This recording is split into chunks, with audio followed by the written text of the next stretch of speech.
సుమన్ టీవీలో మీ business promotions కోసం ఈ కింది నెంబర్ను సంప్రదించగలరు.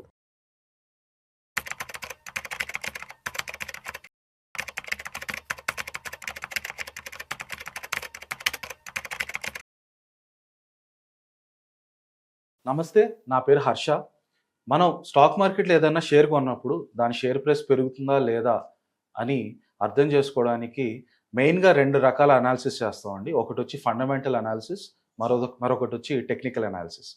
ఫండమెంటల్ అనాలిసిస్ అంటే ఆ కంపెనీ ప్రాఫిట్స్ ఎలా ఉన్నాయి, రెవెన్యూ ఎలా ఉంది, ఫ్యూచర్‌లో రెవెన్యూ గ్రోత్ ఎంత ఉండబోతోంది, దానివల్ల ప్రాఫిట్ మార్జిన్స్ పెరుగుతుందా, తగ్గుతుందా, ఓవరాల్‌గా ప్రాఫిట్స్ పెరుగుతాయా, ఆ బేసిస్ మీద స్టాక్ ప్రైస్ ఎంత పెరుగుతుందనేది కాలిక్యులేట్ చేయడాన్ని మనం ఫండమెంటల్ అనాలిసిస్ అంటాం. అదేవిధంగా ఒక కంపెనీ యొక్క స్టాక్ ప్రైస్ ఒక 10 ఇయర్స్‌గా లిస్ట్ అయిందనుకోండి మార్కెట్‌లో. 10 ఇయర్స్‌గా ఆ కంపెనీ యొక్క స్టాక్ ప్రైస్ మొత్తం ఒక చార్ట్‌లో కనుక మనం వేసుకుంటే, ఆ చార్ట్‌లో మనం అనలైజ్ చేసినప్పుడు మనకు కొన్ని ప్యాటర్న్స్, కొన్ని ఇండికేషన్స్ తెలుస్తాయి. ఆ ఇండికేషన్స్, ఆ ప్యాటర్న్స్ ఆధారంగా త్రూఅవుట్ హిస్టరీ ఆ ప్యాటర్న్స్ వచ్చినప్పుడు ఆ తర్వాత ఆ స్టాక్ ప్రైస్ ఎలా పెర్ఫార్మ్ చేసింది, పెరిగిందా, తగ్గిందా, లేదా అనే దాని మీద ఇప్పుడు ఆ కంపెనీ స్టాక్ ప్రైస్‌లో ఎలాంటి ప్యాటర్న్స్ వస్తున్నాయి, ఎలాంటి ఇండికేషన్స్ వస్తున్నాయి, వాటి బేసిస్ మీద ఫ్యూచర్‌లో స్టాక్ ప్రైస్ పెరుగుతుందా లేదా అనేది మనకు తెలుసుకోవచ్చు. సో దీన్నే మనం టెక్నికల్ అనాలిసిస్ అంటామండి. ఈ టెక్నికల్ అనాలిసిస్‌లో రకరకాల ఇండికేటర్స్ వాడతాం. వాటిలో ఒకటి ఎంఏసిడి ఇండికేటర్. ఎంఏసిడి అంటే moving averages, convergence and divergence.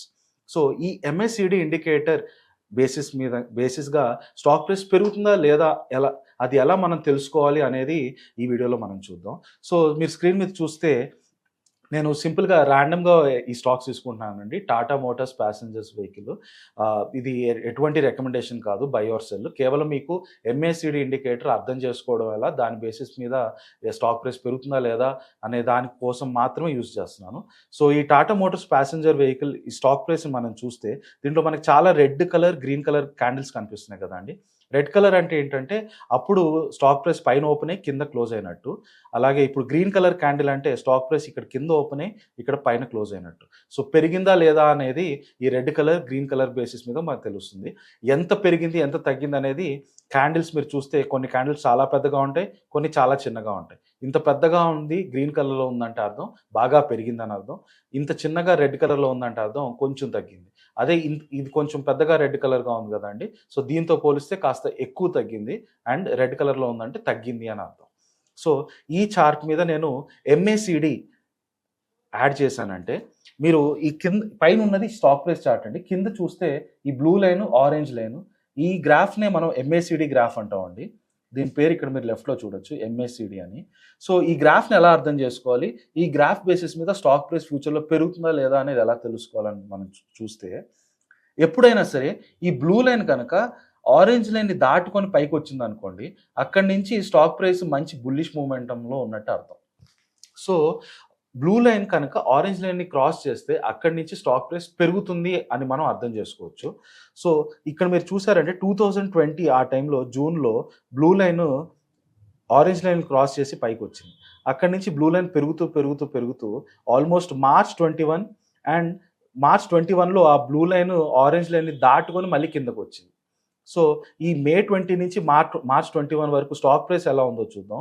మే 20లో మనకి స్టాక్ ప్రైస్ ఆల్మోస్ట్ 40 దగ్గర నుంచి మార్చ్ 21లో ఎప్పుడైతే ఈ బ్లూ లైన్ ఆరెంజ్ లైన్‌ని దాటుకొని కిందకొచ్చిందో అప్పటి వరకు 170, అంటే క్లియర్‌లీ ఒక 4 టైమ్స్ స్టాక్ ప్రైస్ పెరిగిందండి. సో ఎంఏసిడి ఎంత మంచి ఇండికేటరో మీకు దీన్ని బట్టి అర్థమవుతుంది. ఆరెంజ్ లైన్ దాటుకొని వచ్చినప్పుడు మనం ఇన్వెస్ట్ చేసుకోవచ్చు. ఆరెంజ్ లైన్ దాటుకొని కిందకొచ్చినప్పుడు మనం అమ్ముకోవచ్చు. సో 40 రూపీస్ నుంచి ఆల్మోస్ట్ 170 రూపీస్, నియర్లీ 4 టైమ్స్ పెరిగిందండి ఈ స్పాన్‌లో. సిమిలర్‌గా మీరు ఇక్కడ కూడా చూసారంటే బ్లూ లైన్ ఆరెంజ్ లైన్ దాటుకొని కిందకొచ్చేసింది. అంటే క్లియర్‌గా అది బేరిష్ మొమెంటంలోకి వెళ్ళిపోయినట్టు. అప్పుడు మన స్టాక్ ప్రైస్ చూడండి ఇక్కడ 300 దగ్గర ఉంది. ఈ బ్లూ లైన్ ఆల్మోస్ట్ ఇక్కడ జూలై 2022కి బ్లూ లైన్ ఆల్మోస్ట్ ఆరెంజ్ లైన్‌కి జీరో దగ్గర క్రాస్ అవుతుందండి. అక్కడ స్టాక్ ప్రైస్ చూడండి 254, అంటే ఒక 300 నుంచి 250 దగ్గరగా ఒక 50% 50 పాయింట్స్ వైప్ ఔట్ అయిపోయిందండి. అంటే ఒక 16% డౌన్ ఫాల్. సో బ్లూ లైన్‌ని బ్లూ లైన్ కనుక ఆరెంజ్ లైన్ని క్రాస్ చేసి పైకి వెళ్తుందంటే దాని అర్థం స్టాక్ ప్రైస్లోకి ఎంటర్ అవ్వడానికి స్కోప్ ఉంది, స్టాక్ ప్రైస్ పెరగడానికి స్కోప్ ఉంది. బ్లూ లైన్ కనుక ఆరెంజ్ లైన్ దాటి కిందకు వస్తుందంటే దాని అర్థం ఇక్కడ నుంచి స్టాక్ బేరిష్లో ఫేజ్లోకి ఎంటర్ అవుతుంది, స్టాక్ ప్రైస్ కరెక్ట్ అవ్వడానికి స్కోప్ ఎక్కువ ఉంది అనేది చాలా క్లియర్గా అర్థమవుతుంది. ఇలాగే సింపుల్గా మనం ఇంకో కంపెనీ కూడా తీసుకుందామండి. హిందుస్థాన్ యూనిలివర్ తీసుకుంటాను నేను. హిందుస్థాన్ యూనిలివర్లో మీరు ఇక్కడ చూసారంటే ఇక్కడ చూడండి, బ్లూ లైన్ ఆరెంజ్ లైన్ని అరౌండ్ ఏప్రిల్ 2022లో క్రాస్ అయింది. ఏప్రిల్ 2022లో స్టాక్ ప్రైస్ చూడండి దగ్గరగా 2100 దగ్గర ఉంది. అలాగే ఈ బ్లూ లైన్ పెరుగుతూ పెరుగుతూ పెరుగుతూ పెరుగుతూ ఫైనల్గా ఆరెంజ్ లైన్ కంటే కిందకి ఎప్పుడు వచ్చింది?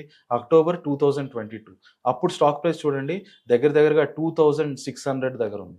అంటే మీరు 2100లో కొనుంటే ఇక్కడ 2600 దగ్గర అమ్ముండొచ్చు. అంటే ఆల్మోస్ట్ ఒక 500 పెరిగింది 2100 మీద. దట్ ఈస్ దగ్గర చెప్పాలంటే ఒక 20-25% రిటర్న్స్ వచ్చాయి. సో దీన్ని బట్టి మీకు ఎంఏసిడి ఎంత స్ట్రాంగ్ ఇండికేటర్ ఒక మంచి క్లారిటీ వస్తుంది కదండి. ఎంఏసిడి లైన్ ఎప్పుడైనా సరే బ్లూ లైన్ ఎల్లో ఆరెంజ్ని దాటుకొని కిందకు వస్తుందంటే దాని అర్థం we have to simply exit that stock అండి. ఆ స్టాక్లో ఉండడం వల్ల మనకి ఎటువంటి పాయింట్ లేదు. ఇక్కడ మీరు చూడండి అక్టోబర్ 22 నుంచి ఏప్రిల్ 23 దాదాపు ఒక 6 months blue line orange line కంటే కిందే ఉంది కదండి. ఈ టైంలో చూడండి స్టాక్ ప్రైస్ 2600 నుండి ఎక్కడైతే ఇది ఏప్రిల్ 23కి వెళ్ళిందో అక్కడ కూడా ఇంకా 2550, ఆల్మోస్ట్ ఒక 100 పాయింట్స్ తగ్గింది.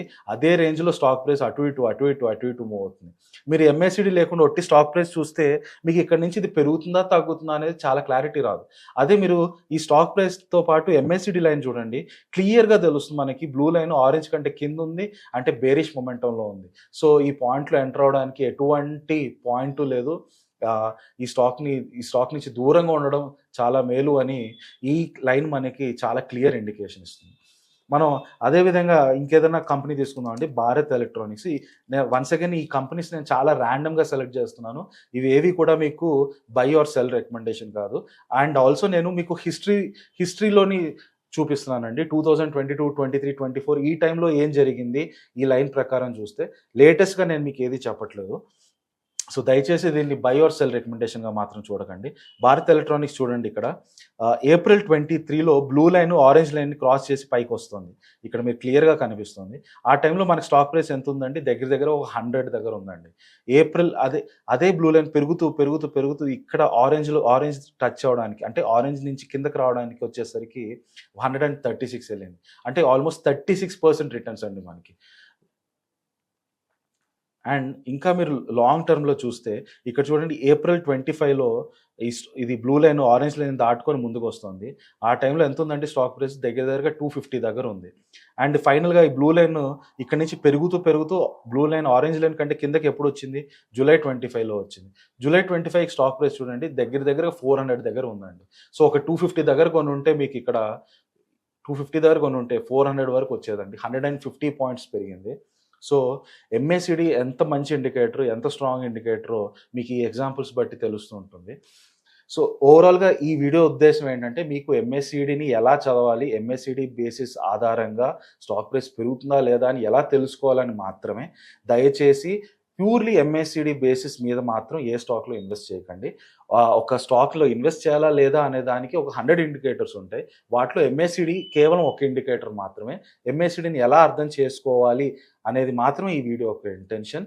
దయచేసి దీన్ని ఎడ్యుకేషనల్ పర్పస్ గురించి మాత్రమే చూడండి. ఇది ఒక స్టాక్ రికమెండేషన్గా చూడకండి. ఎంఏసిడిని ఎలా చదవాలని మీకు ఈ వీడియో ద్వారా అర్థమవుతుందని భావిస్తూ థ్యాంక్ యూ.